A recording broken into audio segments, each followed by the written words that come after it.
Hi guys, welcome to another beer review.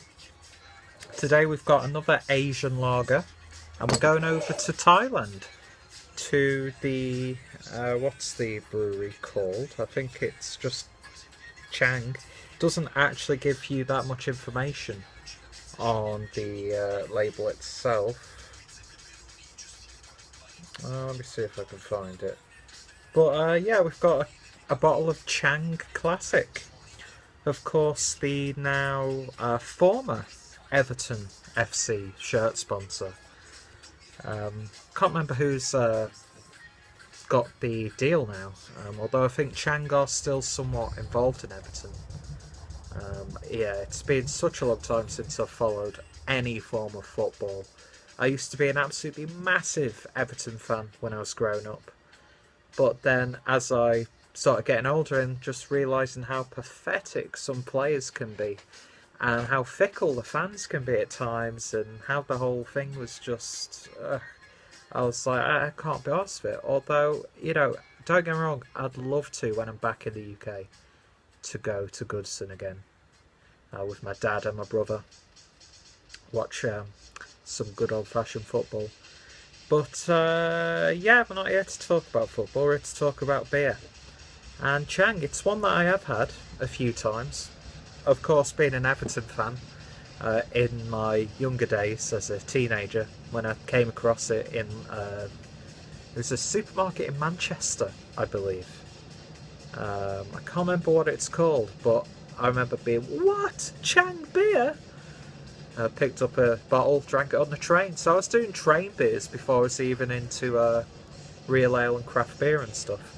But yeah, I picked this up from one of the local Asian supermarkets, and it had a nice little range of macro Asian lagers. So I picked up a few, and yeah, I wanted to revisit Chang, and it gives me an excuse to create a Thailand beer review playlist on the channel. Hopefully I can get more access to some of these beers. So yeah, brewed at, is that Cosmos Brewery? Does that say? I don't know if you can even read that on this camera. But yeah, imported. It's got all the information in this tiny little label on the neck. Imported by Asia Express Food.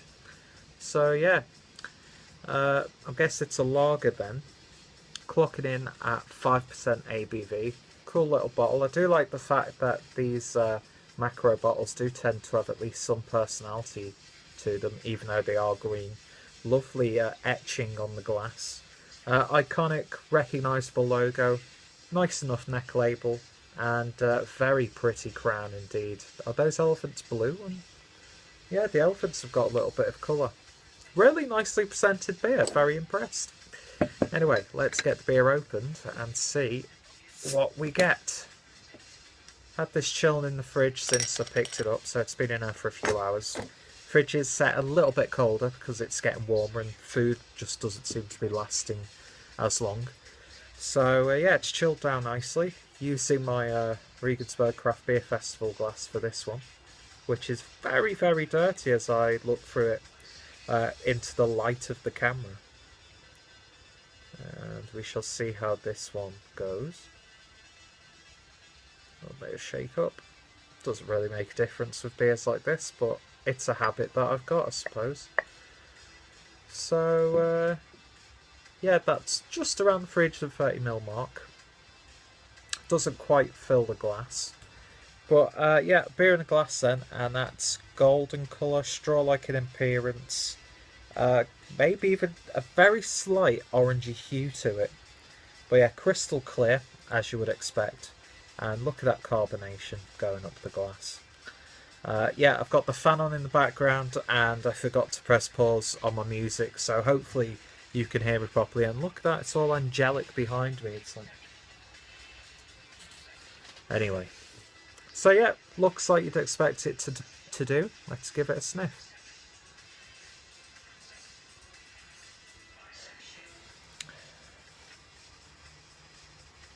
It's got like a slight toffee sweetness to it. Like almost like a caramel sort of character. Then you get that graininess, that straw-like character as well. Roasted barley, yeast, rice, and hops. So again, it's an adjunct lager, but I think it's to be expected. Even though, well, that still classifies an adjunct lager. I don't know, what's the regulation on adjunct lager? Because this has been like traditionally brewed for a long time, I'd imagine. I don't know. But yeah, you get that slight starchiness to it coming out of it, but it's not overwhelming or anything like that. It reminds you of when you've boiled rice down and you've just let it all soak it up, but you've still got a little bit of the water left. That's the sort of aroma that I'm getting. But yeah, very gentle, slight coriander almost coming from that hop. Yeah, it doesn't smell too bad at all, actually. Let's give it a try. Cheers.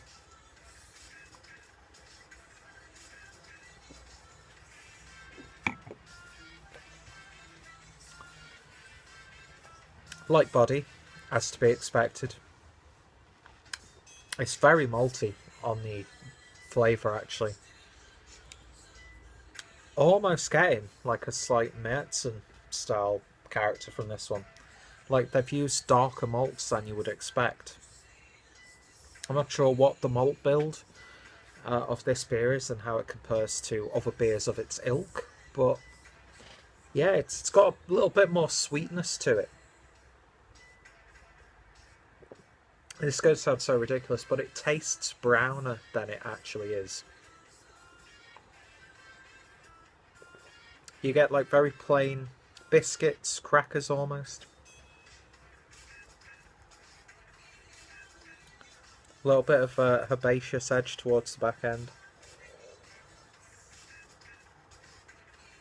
Yeah, it's like actually got a little bit of character to it compared to some lagers like this.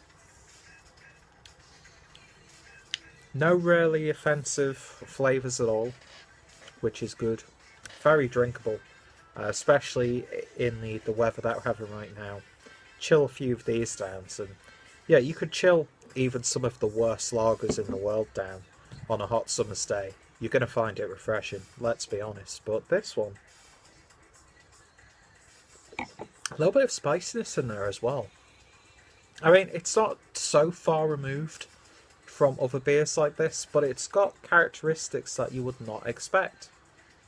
And it tastes quite German, actually. Aside from that rice being in there, which you're not picking that up on the flavour. You're just getting that earthiness that you get with lagers, pilsners, graininess, that sort of thing. But yeah, it's a steady Eddie macro lager.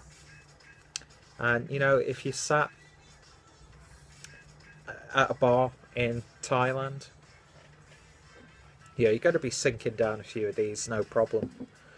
Yeah, and even like if you were to watch like Everton, get a few glass or plastic glasses of this, or plastic cups. You know, it's going to sink down nice. It's not one to really pick apart, even though I'm nearly at 9 minutes. But yeah, it's an above standard, refreshing and tasty lager. It's not going to blow your socks off. It's not, you know, redefining the style, but it's been a lot more characterful than I've had recently, and I've only really had like a handful of bad lagers recently. But yeah, when Jeannie comes home, we're going to be cooking some pasta. It's going to accompany that perfectly.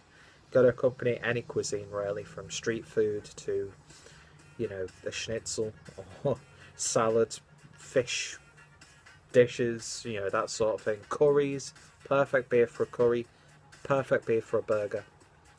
And yeah, in terms of a rating then on Chang Classic Beer, brewed in Thailand, I am going to give this one 7.5 out of 10.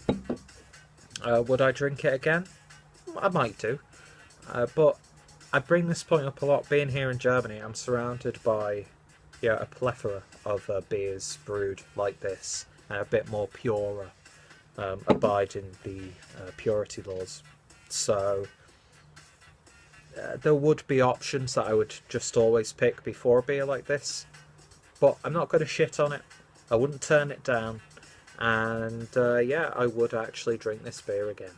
So if you've tried this one, let me know your thoughts and opinions. If you tried any other offerings from the brewery, then let me know what you think of them. What are some of your favourite Thai beers? Give me some suggestions for beers to look out for in the future. If any of my friends have reviewed this beer, as always, the links are down below. Check out Chang. I don't know how prevalent they are on social media. I'd imagine they've got a presence. So those links are down below also. Check out my Adjunct Lager playlist for more examples of the style. There's only, I think, 2 more beer reviews that I've got uploaded at this point. And more importantly, I hope you'll join me next time for another beer review. So, until the next time, cheers and stay safe.